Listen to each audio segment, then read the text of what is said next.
Okay, we are here with Kane Vandal, one of the top MMA refs in the 831.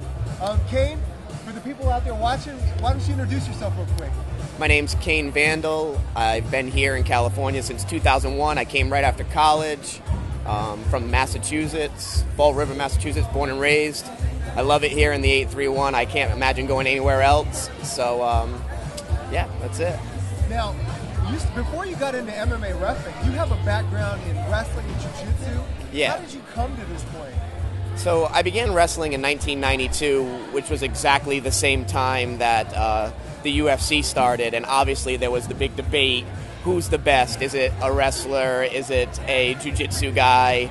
Is it a boxer? And for a long time it was jiu-jitsu, and then it transitioned to wrestling, and now we've kind of seen the whole thing come full circle. So I began with wrestling, and now over the last 4 years since I began my career as a MMA referee, I've also been doing jiu-jitsu because it's very, very important to be able to understand how to break the holds to keep the fighter safe.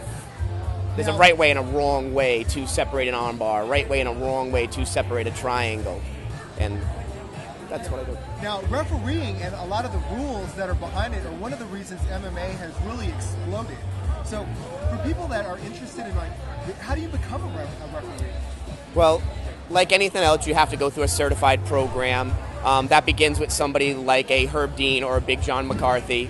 I had the opportunity to meet Herb Dean about 4 years ago. He was starting a program called MARS, Mixed Martial Arts Referee School, and I got the opportunity to attend that, a 2-day course, 8 hours a day for 2 days.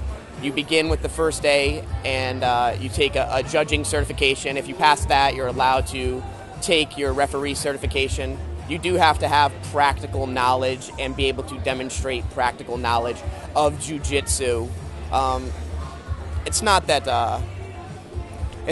striking's any less important than grappling, but we all kind of know who hit who more, who hurt who more when they're standing. It's very difficult to understand unless you've trained what's happening on the ground. And that's why so many referees now are training in jiu-jitsu and are training in wrestling, so they can understand what's happening and break the situations at the right time and not break them at the right time. How do you see the future of MMA in the 831 or in California in general? Mike McNeil, the promoter of Central Coast Throwdown, which is what we're here doing today, has absolutely one of the best shows in the entire state of California. We just got the state championship in Santa Cruz for the second straight year. It's supposed to switch every year from Northern California to Southern California. However, Northern California does such a great job of productions that they chose to give it to us here for a second straight year. It's booming. I mean, there's fights in Hollister, there's fights in Santa Cruz, there's fights in Gilroy, Morgan Hill, Salinas. So as far as fights in the 831 here in the area, I didn't name a lot of places in the 831. But yeah. Being in the cage, like, what is that like? That must be exciting. It's a completely different experience. You like to think that you're a tough guy, you've sparred a number of rounds, but the first time you're in there and one of these guys whacks the other guy, it's completely different than, like, getting hit yourself with a boxing glove. It's just a much louder and more explosive experience. The sweat's flying, I mean, blood's flying. These guys are putting everything they possibly have into each and every punch. So it's wild. Well, what's the craziest thing you've seen in the ring? I've refereed a double knockout before. Really? That was pretty crazy.